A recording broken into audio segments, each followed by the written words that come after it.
Olá pessoal, aqui é o professor Matheus e nesse vídeo do programa Películas e Ideias desse mês de fevereiro de 2017 eu vou comentar um pouco sobre o filme Doutor Zhivago. O filme Doutor Zhivago é uma adaptação para o cinema do livro de mesmo nome do autor russo Boris Pasternak. O filme é de 1965 e ele é vencedor de 5 Oscars. Então, a primeira coisa aqui que eu queria comentar é que, como os filmes da época, ele é um filme bastante longo, ele tem 3 horas e 20 minutos. Então, se vocês tiverem interesse de assistir, preparem-se, porque realmente é um filme bastante longo. É um filme que tem uma certa narrativa que, considerada ou comparada com os filmes atuais, é uma narrativa um pouco demorada para as coisas acontecerem, o que de certa forma é até compreensível considerando-se a duração do filme, né? Então, a história realmente ela tem toda uma construção dos personagens para chegar até o seu clímax, digamos assim.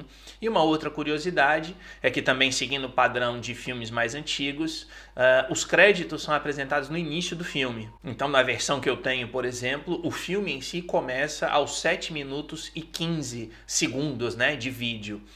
Outra curiosidade também, que também é o padrão dos filmes antigos, longos no caso, é que ele tem um intervalo, né? Então, no meio do filme ali, quando tinha mais ou menos 1h40, se não estou enganado, 1h45, aparece lá intervalo, tem ali uns 3 a 5 minutos e depois então o filme continua. Então, por que eu escolhi esse filme? Porque o filme ele retrata uma história entre 3 personagens principais, o personagem que dá título ao filme, né, o Doutor Zhivago, a Tônia e a Lara.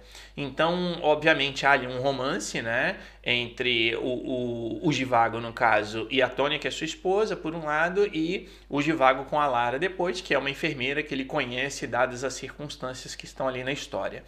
Agora, o mais importante, obviamente, né, como é o caso aqui do programa Películas e Ideias, é escolher o filme dada a sua importância ou sua relevância em termos políticos, né? E então, como eu falei, eu escolhi esse filme para esse mês porque esse ano de 2017, neste ano, são comemorados aí, ou são celebrados os 100 anos da Revolução Russa.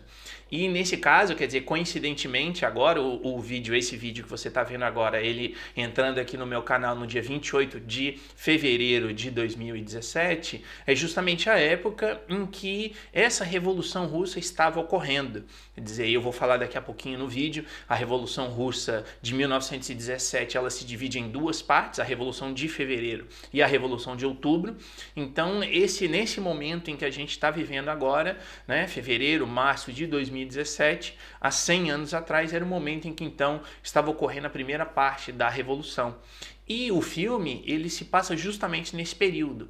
Quer dizer, o filme, a história, lógico, no livro, como eu sempre faço, né? O filme é baseado no livro, eu não vou falar aqui sobre o livro em si, mas sobre o filme. Então, o filme, ele perpassa esse período que vai, na verdade, da Revolução Russa de 1905 até o final da Guerra Civil, em mais ou menos 1922. Então, o filme ele é ambientado em vários momentos desse período e por esse motivo, então, eu escolhi para poder apresentar aqui para vocês. Antes também de entrar, quero só fazer um comentário rápido e dizer para você que, independentemente da visão que você tenha, e aqui de uma maneira muito genérica, né, mais à esquerda ou mais à direita, é inegável que a Revolução Russa ela tem um impacto muito grande, né, tem uma importância histórica fundamental para todo o século XX e, ao meu ver, até para coisas que nós estamos vivendo agora, 100 anos depois que ela ocorreu. Quer dizer, é um exemplo muito claro disso, né? Óbvio, a própria Guerra Fria, no caso, mas em termos assim mais acadêmicos, o historiador Eric Hobsbawm, né, escreveu um livro, que é um livro muito bom por um lado e muito conhecido também, que se chama Era dos Extremos, a história do breve século XX. E ele identifica esse século XX, né, não em termos de datas, quer dizer, de 1901 até o ano 2000, mas ele identifica justamente com a Revolução Russa de 1917 como o início do século XX, e o fim da União Soviética em 1991 como o fim do século XX. E ele coloca isso dado o fato de que nesse período, ou durante esse período, foi o momento em que existiu, de certa forma, em termos ideológicos, uma oposição ao pensamento liberal que era típico ou clássico aí do século XIX. Então, nesse sentido, eu ressalto, mais uma vez, a importância da Revolução Russa, inegável aí os seus impactos no mundo inteiro ao longo do século XX e até elementos que nós vivemos na atualidade. Então vamos lá. Primeiro, para você compreender um pouquinho mais ali o contexto em que o filme se passa, como eu disse antes, ele abarca aí o período que vai de 1905 até 1922. Então esse período ele é dividido aí em alguns momentos. Quer dizer, em primeiro lugar, a própria Revolução de 1905 na Rússia, que é uma revolução, ou considerada como uma revolução, devido à derrota do Império Russo, no caso, na guerra contra o Japão. Então, por causa disso, surgem aí revoltas populares, e a ideia aqui é compreender que o Império Russo, até 1917, portanto eu estou falando aqui primeiro em 1905, então se engloba nesse período, mas o Império Russo até 1917, ele pode ser considerado como um estado com características feudais. Ou seja, aquela ideia de existência de uma classe superior, ou um extrato social superior, no caso a nobreza e o clero, e os demais ali da sociedade, os servos. E aqui quando a gente fala servo, é bem naquele sentido medieval mesmo, ou seja, é o camponês vinculado à terra, até mesmo porque o Império Russo ele teve uma industrialização tardia em relação aos demais impérios ou aos demais estados da Europa, no caso. Então, enquanto Inglaterra, França, Alemanha já estavam industrializados nesse período, a Rússia ainda era, ou o Império Russo ainda era tipicamente um país agrário. Então ainda existiam aquelas relações de servidão, do servo com o senhor, que eu vou chamar aqui de senhor feudal, ou seja, um nobre, e esse contexto todo no âmbito de um estado absolutista, ou seja, o Império Russo, a monarquia russa ainda era uma monarquia absolutista a despeito das tentativas de abertura e de constitucionalização realizadas num primeiro momento pelo czar Alexandre II, ainda no século XIX, mas também pelo próprio czar Nicolau II, já no século XX. Propôs-se como resultado da Revolução de 1905 a criação de um parlamento, a criação de uma constituição, mas esses elementos todos eles foram deixados de lado e o país então continuou a ser um estado absolutista até esse período de 1917. Antes, porém, do período de 1917, começa em 1914 a Primeira Guerra Mundial. Então percebam que aqui existe, por um lado, um país que em termos industriais é atrasado, em termos sociais, de certa forma, é possível dizer também, quer dizer, o aspecto econômico do Império Russo era ligado muito mais à agricultura, do que à indústria, ainda que houvesse aí uma gradativa industrialização do país nesses primeiros 10 ou 15 anos do século XX. Então percebam que é um contexto político que favoreceria qualquer tipo de revolta ou qualquer tipo de revolução, já que por um lado existiam os camponeses que estavam ali sendo oprimidos pela nobreza com aquela ideia dos privilégios dos nobres em detrimento dos servos, por um lado, e por outro lado um crescente operariado, aqui no sentido de operários de indústrias, de fábricas, que passou a crescer então, que passou a surgir em algumas cidades, principalmente em Moscou, São Petersburgo, Kiev, que é a capital da Ucrânia hoje, Odessa, ou seja, essas cidades mais industriais começaram a ter aí também o crescimento ou o surgimento dessa massa operária, que também começou então a reivindicar melhores condições de trabalho. Ou seja, se tem relatos de que naquele momento, quer dizer, há pouco mais de 100 anos, já no século XX, os trabalhadores russos trabalhavam aí de 12 a 16 horas por dia, que são condições típicas aí da Revolução Industrial dos séculos 17 e 18 na Inglaterra. Então a gente chega, a Rússia, o Império Russo chega no século XX com essas mesmas condições sociais e econômicas que outros países europeus já tinham ultrapassado há 100 ou 200 anos antes. Então, nesse sentido, o filme, numa primeira parte ou num primeiro momento, ele retrata exatamente isso. Quer dizer, ele mostra o Zhivago fazendo parte dessa elite, né, social russa antiga, estando ali presente e vendo esses acontecimentos. Tanto que no filme existe ali a representação de manifestações, quer dizer, manifestações que no primeiro momento eram pacíficas, né, pessoas caminhando na rua com dizeres de pão e terra, né, ou de liberdade, solidariedade, aqueles lemas da Revolução Francesa sendo ali desejados ou sendo ali exigidos até de certa forma na Rússia, no Império Russo naquele momento. Então ele, na primeira parte do filme, ele vê esses movimentos e ao mesmo tempo ele vê a reação do czar, no caso, né, do regime czarista. O filme também destaca a ideia dos bolcheviques, ou seja, o partido bolchevique, o partido revolucionário que defendia essa ideia de uma revolução armada, de uma tomada violenta do poder, já existia, já era uma força política reconhecida no Império Russo. Então o filme inclusive mostra isso, quer dizer, os bolcheviques se voluntariando, né, para o exército do Império Russo, para lutar na Primeira Guerra Mundial, mas com o objetivo não de defender o regime, mas ao contrário, né, de sabotar ali a guerra e gerar uma insatisfação maior naquela perspectiva, então, de que fazendo isso, o exército, no caso, né, também se rebelaria contra o regime czarista que estava em vigor naquele momento. Ou seja, da insatisfação popular viria aí o combustível para o surgimento da revolução.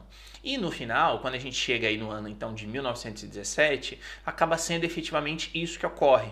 E aí a gente fala sempre na Revolução Russa de 1917, né? E geralmente se pensa na Revolução de Outubro, mas como eu falei no início do vídeo, na verdade o ano de 1917, ou no ano de 1917, ocorrem duas revoluções na Rússia. Primeiro a Revolução de Fevereiro, né? E aqui os meses é com o calendário antigo da Rússia, no caso, quer dizer, fevereiro de 1917 na Rússia já era março, no caso, nos países ocidentais, assim como a Revolução de Outubro, ela é no mês de novembro, né, conforme o nosso calendário atual. Então, de toda sorte aqui, eu vou usar essa nomenclatura dos períodos daquele momento. Então, existiu a Revolução de Fevereiro, que basicamente, o que foi essa revolução? Foi a mudança do regime czarista para um regime republicano, ou seja, o czar Nicolau II abdicou do seu trono, né, passou o poder, e quem assumiu o poder, nesse caso, foi um governo provisório. E aqui são dois pontos importantes a serem destacados. Quer dizer, o primeiro é que a mudança, ela foi uma mudança, genericamente falando, de uma monarquia absolutista, claro, para uma república, mas os donos do poder, usando aqui a expressão do autor brasileiro Raimundo Faoro, os donos do poder naquele momento continuaram sendo os mesmos, ou seja, a mesma elite que apoiava o czarismo antes, passou então a governar nesse governo provisório. Por outro lado, e ao mesmo tempo, surgiu também o Soviete de Petrogrado, ou seja, a cidade de São Petersburgo, naquele momento, era chamada de Petrogrado. E esse soviete, o que era? Era um conselho de trabalhadores, operários no caso, da cidade de São Petersburgo, mas vinculados ao Partido Bolchevique. Então a ideia, e esse é o nome típico, né, para esse período que vai de fevereiro de 1917 até outubro, é que existiam na verdade dois polos de poder. Ou seja, o governo provisório, que assumiu oficialmente no lugar do czar, no caso, e o governo dos sovietes, ou seja, esse soviete de Petrogrado, que na verdade era uma representação das classes trabalhadoras, vamos colocar assim.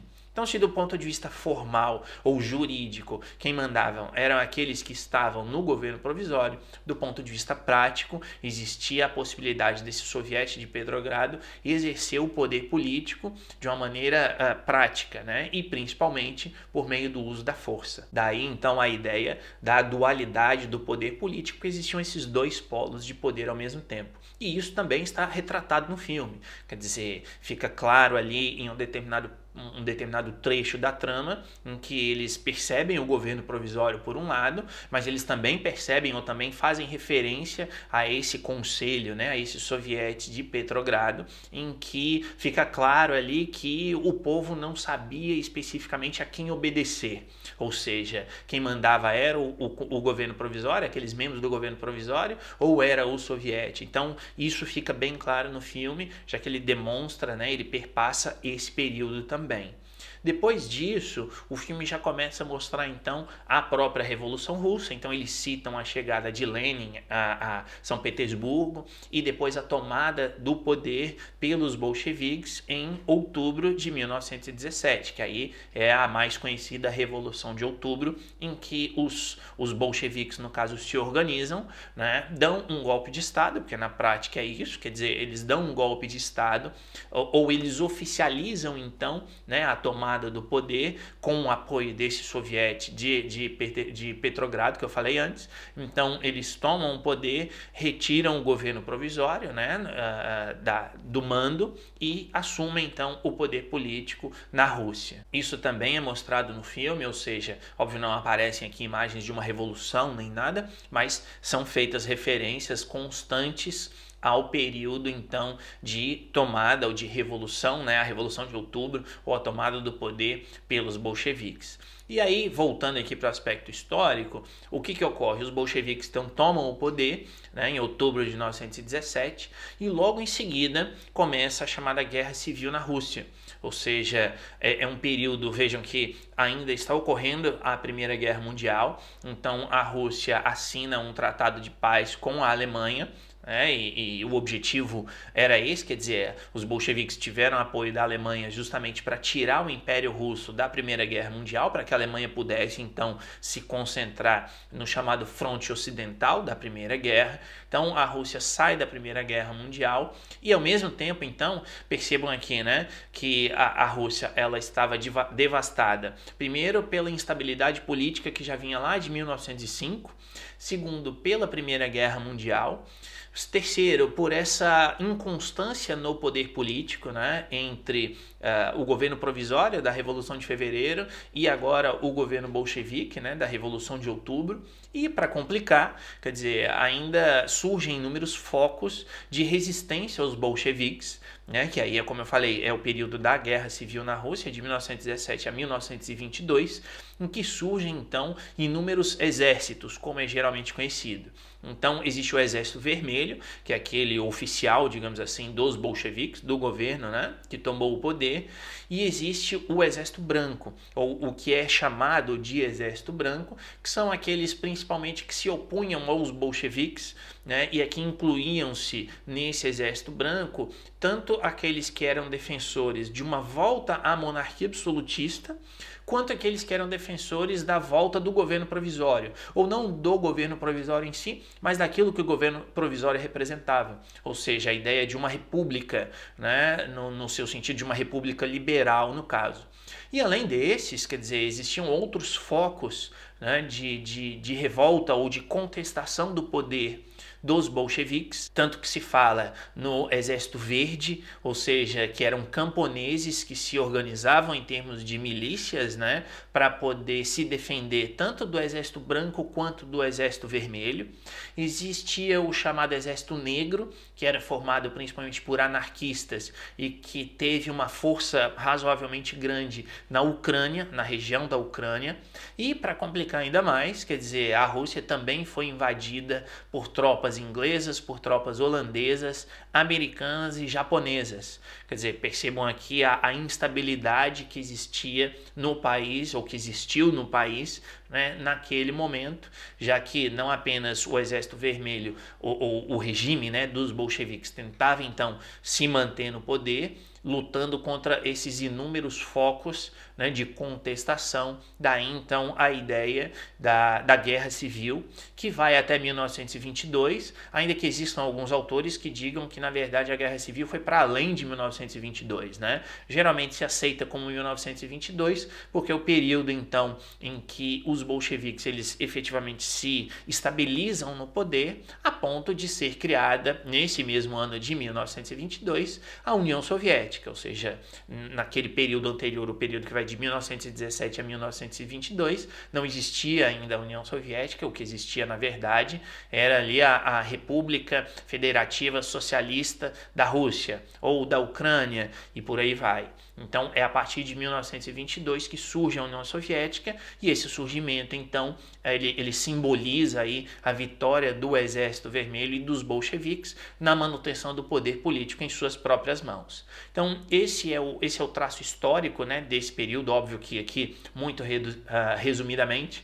Mas então aí a gente volta ao filme, quer dizer, o filme mostra esses momentos, mostra esse momento de instabilidade, quando o Zhivago ele sai de Moscou e ele vai para o interior da Rússia, para uma determinada cidade, porque ele quer se proteger ali a sua família, né? Então, e como ele era procurado em Moscou, porque ele era, além de ser médico, ele era um poeta conhecido, né? Então as poesias dele eram acusadas de serem contra-revolucionárias no caso. Então por esse motivo, para evitar ser perseguido, para evitar ser eventualmente assassinado, porque mostra-se ali no filme a perseguição, né, que ambos os grupos, ou todos esses grupos aqui que eu citei anteriormente, faziam.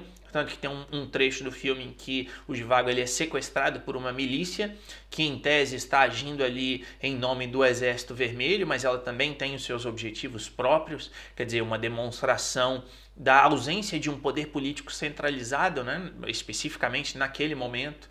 Então ele sai de Moscou, ele vai para o interior e aí mostra então toda essa instabilidade, mostra a perseguição que o Exército Vermelho por um lado fazia e que o Exército Branco também fazia. Então existe todo esse clima, né, de instabilidade que foi típico do período. Então esses elementos todos estão presentes no filme, e ao final do filme, quer dizer, aí já mostra, inclusive o filme até avança um pouquinho para além, né, do fim da Guerra Civil, até mesmo porque nas cenas finais ele mostra um cartaz do Stalin, ou seja, já seria aí a partir de 1924, quando Stalin assume o poder, né? Então já há ali ao final do filme uma representação bastante diferente, muito mais estável, né? Não há mais a guerra, não há ali aquela ausência de poder político, né? Ou de indicação de quem é o detentor do poder político. Então o final do filme já demonstra isso, quer dizer, já encerra esse período de instabilidade política, né? Repito, com a figura do Stalin ali simbolizando já o Estado soviético estabelecido, né? Com os bolcheviques no poder. Então é nessa perspectiva que eu considero o filme bastante interessante, ainda que existam, obviamente, algumas imprecisões que talvez tenham sido feitas, ou alguns exageros que talvez tenham sido feitos, primeiro por eventuais dificuldades ali de apresentação, talvez pela época em que foi feito, né? E aqui a época eu me refiro não apenas pelo fato do filme ser de 50 e poucos anos atrás, em termos aí de características técnicas, de equipamentos ou efeitos visuais, etc., mas também pelo fato de que o filme foi feito aí em um período de Guerra Fria. Então a gente não pode se esquecer disso. Então, por exemplo, existe uma caracterização da Rússia como constantemente coberta de neve, né? Quando na verdade não é exatamente assim, ou não é apenas assim. Ou no momento em que eles estão naquela cidade no interior, quando eles fogem, quer dizer, a casa está completamente congelada, existe uma desolação completa. Então, assim, é uma questão mais opinativa, né? Nesse aspecto visual, quer dizer, eu acho que há um certo exagero nesse sentido, mas de todo jeito eu repito que o filme ele é bastante interessante para que se tenha essa visão de instabilidade política que caracterizou o Império Russo, a Rússia e o iniciozinho ali da União Soviética. Então, nessa perspectiva de um acontecimento histórico que é extremamente relevante, eu deixo aqui essa recomendação atenção. Sugiro que vocês assistam ao filme, como eu também disse no início. Tenham paciência, primeiro porque o filme é bastante longo e segundo porque ele realmente tem uma narrativa que é bastante lenta comparado com aquilo que a gente vê nos dias de hoje, mas mesmo assim, se você tiver interesse então de ter uma visão, né, geral que seja, mas uma visão sobre quais foram os principais acontecimentos daquele momento, eu deixo aqui então a recomendação para que vocês assistam a esse filme. Então é isso, pessoal. Espero que vocês tenham gostado desse programa Películas e Ideias. Não se esqueçam de curtir e compartilhar esse vídeo e de deixar aqui nos comentários não apenas críticas ou sugestões sobre o vídeo e sobre esse filme Doutor Zhivago, mas também sugestões de outros filmes que vocês queiram que eu faça comentários aqui no meu canal. Não se esqueçam ainda de se inscrever aqui no meu canal para que vocês possam receber as notificações dos próximos vídeos que eu vou colocar por aqui. Lembrando que na próxima semana vai estar disponível aqui no meu canal a terceira aula do meu curso de Ciência Política, no qual eu vou falar sobre o conceito de política. Então é isso, pessoal. Um abraço a todos, muito obrigado por assistirem e até a próxima.